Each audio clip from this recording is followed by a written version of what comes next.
All right, class, I'm going to go ahead and demonstrate how to do a gram stain. So what I've done is I've taken my bacteria off this plate and I've added a little bit of saline in my bacteria to a slide.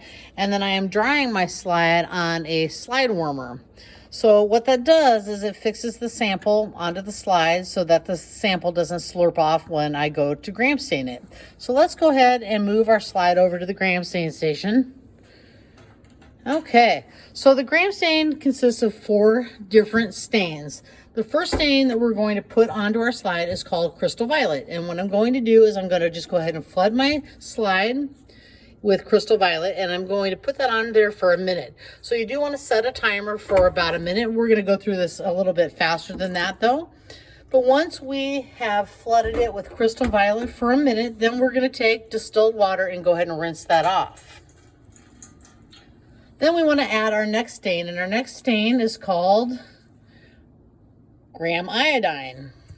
So we're going to go ahead and flood our slide with gram iodine, and we're going to let that sit for a minute. Okay.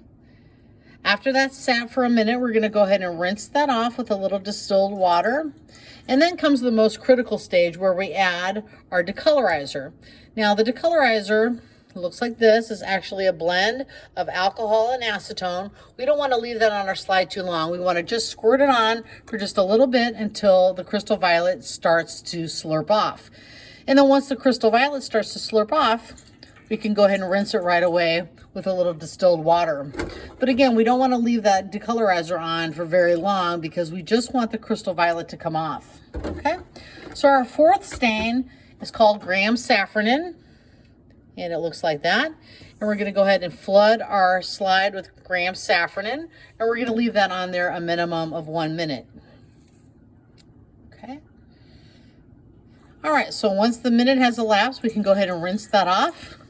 And then what I want to do is I want to take my slide and just kind of tap off the excess fluid and take it over here to a holder, which is actually going to allow that slide to air dry. Now we're going to let that air dry for a little bit, but if it has a little moisture on it before we look at it under the microscope, we can actually take that slide and put it between 2 pieces of bibulous paper. And what bibulous paper does is it actually blots any excess fluid. Okay? So then what we can do is after we have blotted our sample, it's ready to look at on our microscope. And you can actually see a little bit there, especially when I hold it up. You can actually see that one side is going to be purple and the other side is going to be pink, and that's because of my control.